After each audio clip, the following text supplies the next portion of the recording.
So, you normally on my mikecoa.ca city council website, I focus on Côte Saint-Luc, where I've served for the last 19 years. But it's an election year, and I'm going to be talking to my colleagues on my podcast and some of my interviews over the next, 10 months in other municipalities. Tim Thomas is the mayor of Pointe-Claire. He's been the mayor now. It's his final year of this first mandate. You won by a small margin over John Belvedere. But Tim, it hasn't been easy. From the time you were elected, you have had an opposition of 7 of the 8 councillors. Is that correct? That's correct. Yeah. And why? Oh, they don't like my vision, my agenda, what I'm trying to do for the city of Pointe-Claire, and they preferred the previous mayor. Simple as that.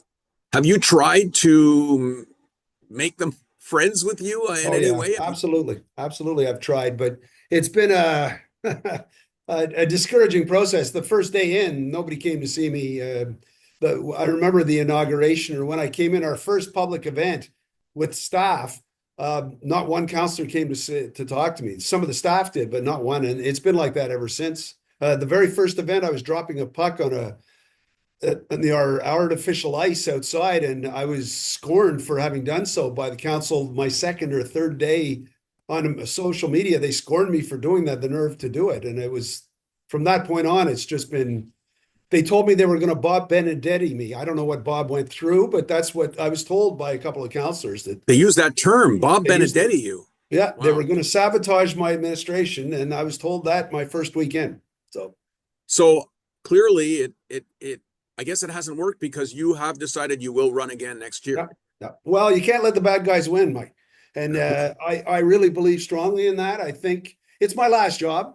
I can retire now, and I'd like to do some good before I go out. And so I'm fairly determined. This is my legacy, or my last act. So, make my kids proud, do a good thing, and maybe go out in a good way. I'm hoping. And that's not by quitting.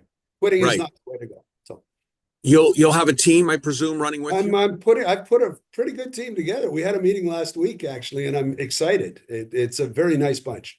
Yes. Bring some decorum. They're nice people. That's the important thing. Bring decorum back. I just want to be clear. I am not on Pointe-Claire City Council. I don't sit behind closed doors. I'm not going to tell you that everything's rosy there. I don't know. Some of the councillors some have approached me may have very valid concerns. I've served on city council for 19 years. I don't always see eye to eye with my mayor. I don't always see eye to eye with my colleagues. I don't always see eye to eye with staff.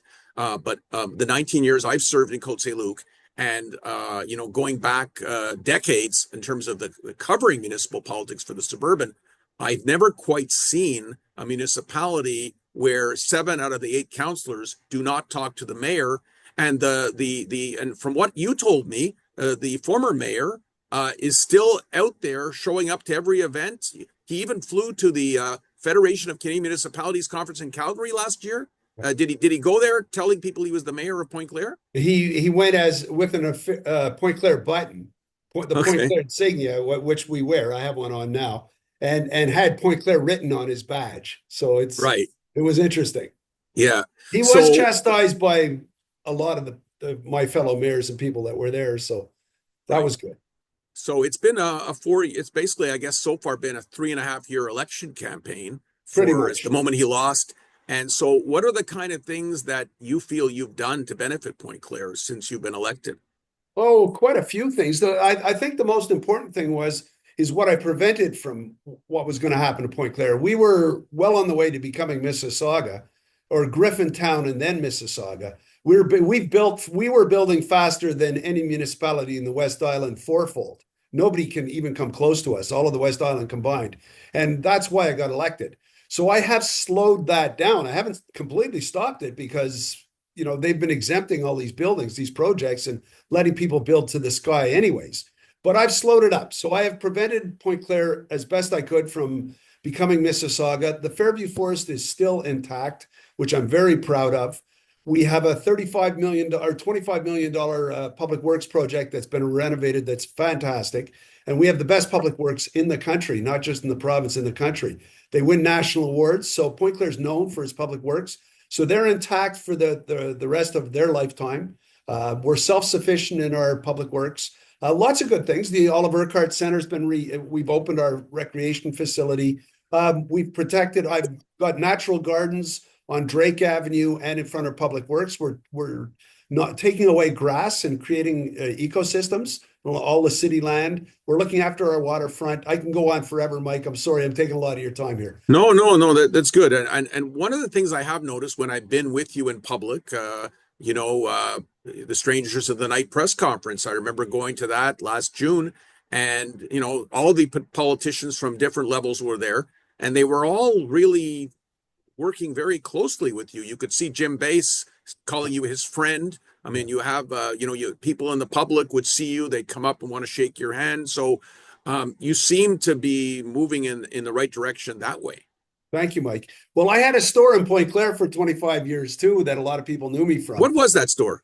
Antiquité du Village on Cartier Avenue, Pointe-Claire Village. We custom built a lot of furniture. I did all the Yield Orchard pubs were my biggest client. But they're no longer called that apparently. But I've had a lot of corporate and a lot of high-end furniture, custom design and stuff over the years, and I met a lot of people.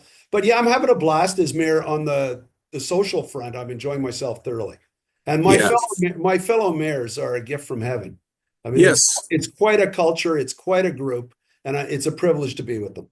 Yeah, well, certainly our mayor, Mitchell Brownstein, again, speaks very fondly of you. So again, I'm going to conclude by saying to some of the councillors who have contacted me from your opposition, I am just expressing my appreciation for a politician. And something, I know the term bullying has been used. Some of the other councillors have taken exception to me putting that in my column, but when people exclude somebody at the level of our schools that I work at, that's considered a type of bullying. So I guess I'll conclude by asking you, do you feel that you've been bullied? Unequivocally. I mean, in meetings, not being allowed to talk. I've had emails sent to my significant other saying I'm dating other people or I'm cheating on them. I've had the most horrendous. The list I could give you is, suffice to say, I'm often sometimes not even able to speak in my own caucus meetings. Wow. So yeah, it's pretty interesting. So obviously, if it was a strategy to wear you down and get you to quit, it didn't work. Can't let the bad guys win. My father used to say that. It didn't work. No, and I'm, it's my last job. And I don't want to go out as a quitter, and I want to live up to what the people who voted me for. I want to hang in there for them and maybe do my best for them. All right. Well, Tim, I'm glad we had a chance to chat. Good luck, and we'll stay in touch. Thank you, Mike. Thank you so much for this opportunity. I really appreciate it. Great talking to Mayor Tim Thomas.